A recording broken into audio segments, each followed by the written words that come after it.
Okay, so part two, the house that didn't happen. And this is take two, part two. So, my head was getting hot. Alright, so, we'll talk about the house that didn't happen. That's how this all started. So, around October last year, best friend and I were talking about getting her a new home. It became pretty clear that she wasn't financially prepared to move out on her own, and that's something that we've been working on. But talked with her. I had a spare bedroom. I wanted to give it to her, so I talked to my landlord. I was renting a house in Dearborn at the time, Dearborn Heights. Landlord, very cool guy. And this landlord was probably the best landlord that I had, and because of how well he treated me and just how well he took care of the place and how chill he was, it set the expectation for how I should act in the future as a landlord, if you understand what I mean. So, around October, I talked to him, and we gave him full disclosure on the situation that was happening. To make a long story short and not go into much detail, friend was in a bad living situation with her family. It was very toxic. Wanted to get her out of there. Best friend. We get along very well, and we were at that point talking about starting a business together, things like that. She had already been like crashing at my house for most of the summer so she could get some space on her living situation and process her own stuff with CR, with Celebrate Recovery. So I asked him, we gave him a very brief but I think accurate depiction of what was going on around her and kind of her financial situation. And he was not willing to let her be a leasee that was added to the lease. And I really don't fault him, because as a business owner, you have to protect your investment. You also want to make sure that you aren't allowing certain things into your house that are going to be out of control or are going to go horribly and are going to endanger your tenants too, because there's a whole liability portion when you become a landlord. You're responsible for the land, the house. They're the renters in it. Unless they have a renter's policy, their stuff's not covered. But, you know, if you have the homeowner's insurance, it covers some of it. You know, dog bites, other things, whatnot. Like, one of my main concerns right now is if one of my tenants winds up dead, what am I going to do with him? Anyway, putting that aside, going back to the situation, the house that didn't happen. So, October, realized she can't move in here. She can stay here on the weekends, which is fine. He gave me permission for that. So, temporary reprieve, I guess, a couple days at a time. So, no sooner had I prayed on this, and then I went to just, say hi, talk with my neighbor on the other side of the fence.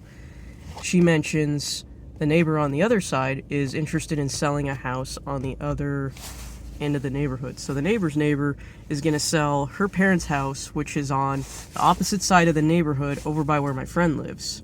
And I'm familiar with that area. I lived there for about 3 years. I intentionally moved into that area and rented from in that area. Like, it was very intentional, my move there. I wanted to be there. I like that neighborhood. So, talked with her, expressed my interest, got more information. It was her family house. She had been born and raised in that house, so it was built around the same time that she came into existence, which I'm going to assume is like the 1950s and 60s. But I could be wrong. Don't quote me on it. So, nice house, she said. Her brother had just passed. She had been the caregiver for the mom and the brother until both of them passed. And it was very sad. It had happened very recently. So I told her, take as much time as you need to kind of sort through things, get all of that stuff together that you need to get together. And when you're ready to talk, let me know. So into the year rolls around, just poked her again. I was like, hey, when you're ready to talk, let me know. I'm interested in putting together an offer on the house and getting a walkthrough and kind of seeing what's going on. So January finally rolled around.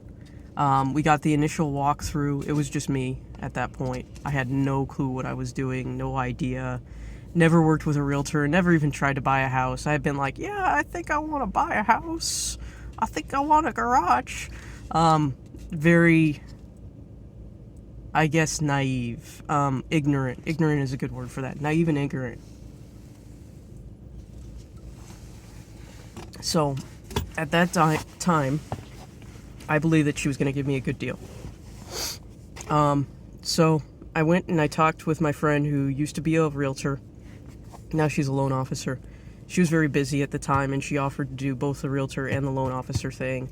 Sent me like the generic offer packet that you put together. And me having never bought a house before, I'm like completely clueless. I'm like, I don't know what to do. What's my offer price? How do I not offend her?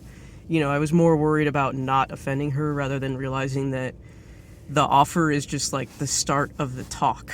You have to have all of these really awkward talks to process this whole thing because a house is just a ton of details. So I talked with a realtor that my best friend knew, and he set me up with another realtor who worked all over the area. He was based out of Rochester Hills but lived in Ferndale, and he was like, yeah, I'll drive wherever, you know. He was very flexible, it appeared at the time. So he helped me write up the initial offer package, and he came out with me when we submitted the offer. And it was very late. It was a winter evening. It was very cold. And I had never met him, and he stepped out of the car, and we shook hands, and then, now we're in business doing a very large financial transaction together. Probably not one of my best moments. But you learn these things. So we handed her... We didn't even hand her the offer at that time. We just talked about prices, and she wanted top dollar for the neighborhood. And the realtor and my friend, the loan officer, had run all of the comps. I had reviewed the comps.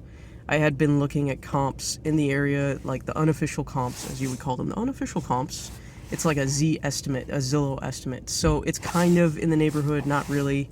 You shouldn't really trust it. You should get the comps from an authorized person with a NMLS license and all of that fun stuff. That means a realtor or a loan officer who actually has like certifications and stuff.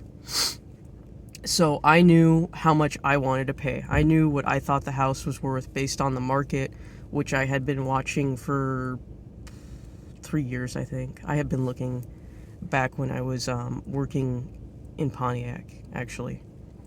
So I wanted to give her like 97 grand for this house.